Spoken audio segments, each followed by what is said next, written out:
सादर जय श्री सीताराम प्रिय मित्रों, मेरा नाम है आलोक मिश्रा और आप देख रहे हैं सनातन धर्म। आज इस वीडियो में हम आपको महाशिवरात्रि पर्व की कथा के विषय में बताएंगे। महाशिवरात्रि पर्व की कथा क्या है?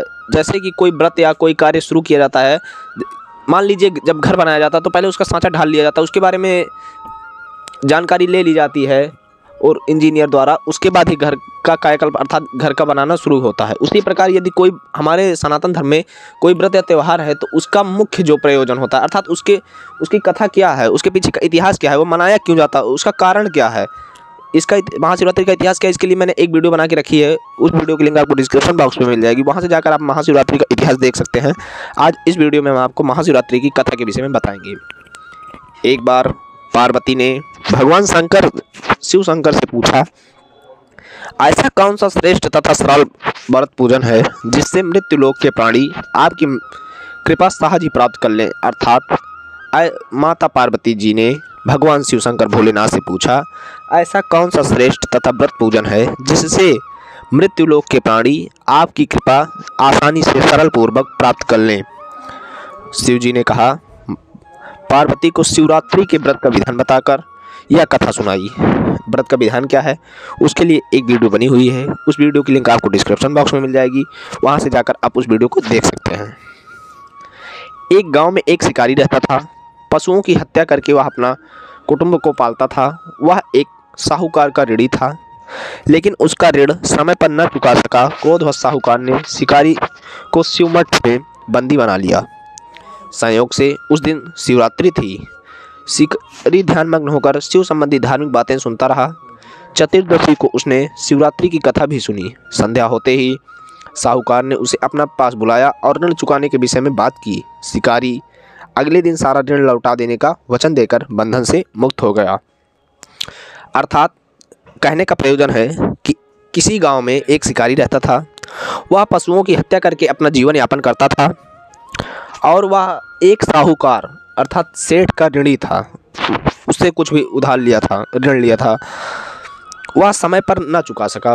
यदि वह उनसे कुछ पैसा या रुपया कुछ भी उधार लिया होगा, वह समय पर नहीं चुका पाया, जिसके कारण सेठ ने उस शिकारी को बंदी बनवा लिया। और जिस दिन उसने बंदी बनवाया उस दिन संयोगवश महाशिवरात्रि थी। सेठ के घर महाशिवरात्रि का पूजन हो रहा था। उसने उस पूजन को ध्यान से कैद होते हुए भी ध्यान पूर्वक सुना और भगवान शंकर का ध्यान करने लगा। पूजन समाप्त होने के बाद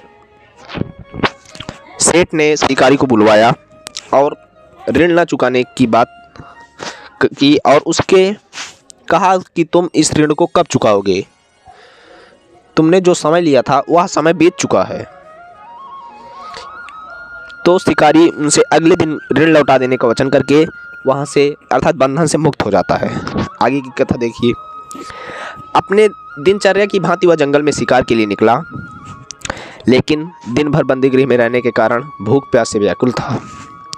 शिकार करने के लिए वह एक तालाब के किनारे बेल वृक्ष पर पड़ाव बनाने लगा।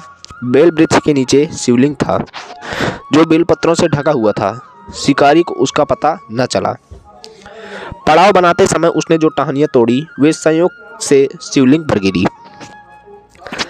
इस प्रकार दिन भर भूखे प्यासे शिकारी का व्रत भी हो गया और शिवलिंग पर बेलपत्र भी चढ़ गए। एक पहर रात्रि बीत जाने पर एक गर्भवती मृग तालाब पर पानी पीने पहुंची। शिकारी ने धनुष पर तीर चढ़ाकर ज्यों ही प्रत्यंच खींची।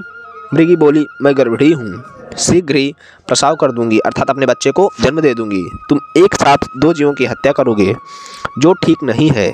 मैं अपने बच्चे को जन्म देकर शीघ्र ही तुम्हारे सामने प्रस्तुत हो जाऊंगी, तब तुम मुझे मार लेना। शिकारी ने प्रत्यंचा ढीली कर दी और मृगी झाड़ियों में लुप्त हो गई। कुछ ही देर बाद एक और मृगी उधर से निकली। शिकारी की प्रसन्नता का ठिकाना न रहा। समीप आने पर उसने धनुष पर बाण चढ़ाया। तब उसे देख मृगी ने विनम्रता पूर्वक निवेदन किया, हे शिकारी, हे पराधी, मैं थोड़ी देर पहले ही ऋतु से निवृत्त हुई हूँ। कामतोर विरहिणी हूँ, अपने प्रिय की खोज में भटक रही हूँ। मैं अपने पति से मिलकर शीघ्र ही तुम्हारे पास आ जाऊंगी।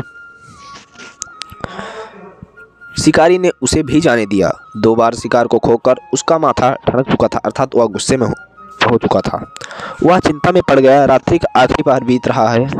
तभी एक अन्य मृगी अपने बच्चों के साथ उधर से निकली। शिकारी के लिए वह स्वर्णिम अवसर था। उसने धनुष पर तीर चढ़ाने में देर न लगाई और तीर छोड़ने ही वाला था कि मृगी बोली, हे अपराधी, हे शिकारी, मैं इन बच्चों को पिता के हवाले करके लौट आऊंगी। इस समय मुझे मत मारो। शिकारी हंसा और बोला, सामने आए शिकार को छोड़ दूं? मैं ऐसा मूर्ख नहीं। इससे पहले मैं 2 बार अपना शिकार खो चुका हूँ। मेरे बच्चे भूख प्यास से तड़प रहे होंगे। उत्तर में मृगी ने फिर कहा, जैसे तुम्हें अपने बच्चों की ममता सता रही है, ठीक उसी प्रकार ही मुझे भी, इसलिए सिर्फ बच्चों के नाम पर मैं थोड़ी देर के लिए जीवन दान मांग रही हूँ। हे शिकारी, हे अपराधी, मेरा विश्वास करो, मैं इन्हें इनके पिता के पास छोड़कर तुरंत लौटने की प्रतिज्ञा करती हूँ। मृगी का दीन स्वर सुनकर शिकारी को उस पर दया आ गई। उसने उस मृगी को भी जाने दिया। शिकार के अभाव में बेल वृक्ष पर बैठा शिकारी बेलपत्र तोड़ तोड़कर नीचे फेंकता जा रहा था। पाँव फटने को हुई थी तो एक हष्टपुष्ट मृग उसी रास्ते पर आया। शिकारी ने सोच लिया कि इसका शिकार वह अवश्य करेगा। शिकारी की तनी प्रतिज्ञा देखकर मृग विनीत स्वर में बोला, हे अपराधी भाई, यदि तुमने मुझसे पूर्व आने वाली 3 मृगियों तथा छोटे छोटे बच्चों को मार डाला है तो मुझे भी मारने में विलंब न करो, ताकि उनके वियोग में मुझे एक क्षण भी दुख न सहना पड़े।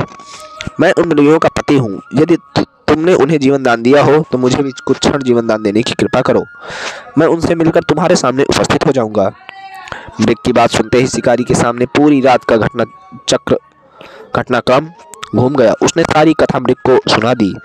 तब मृग ने कहा, मेरी तीनों पत्नियां जिस प्रकार प्रतिज्ञाबद्ध होकर गई हैं, मेरी मृत्यु से अपने धर्म का पालन नहीं कर पाएंगी। अतः जैसे तुम्हें उन्हें विश्वास पात्र मानकर छोड़ा है, वैसे भी मुझे भी जाने दो। मैं उन सब के साथ तुम्हारे सामने शीघ्र ही उपस्थित होता हूँ। उपवास, रात्रि जागरण तथा शिवलिंग पर बेलपत्र चढ़ाने से शिकारी का हिंसक हृदय निर्मल हो गया था।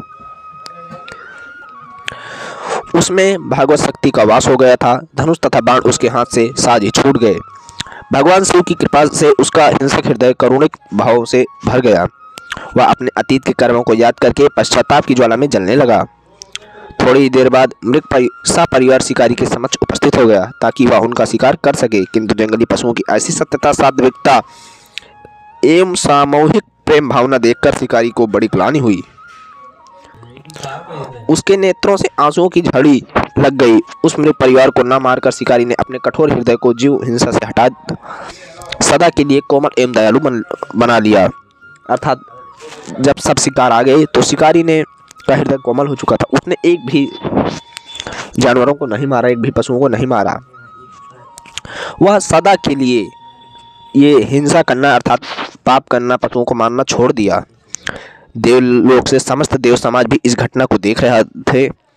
घटना की प्रणीत होते ही देवी देवताओं ने पुष्प वर्षा की। तब शिकारी तथा मृग परिवार को मोक्ष प्राप्त हुआ।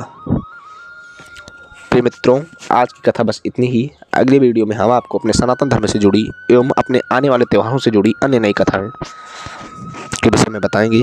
तब तक के लिए हर हर महादेव। धन्यवाद। जय श्री राम।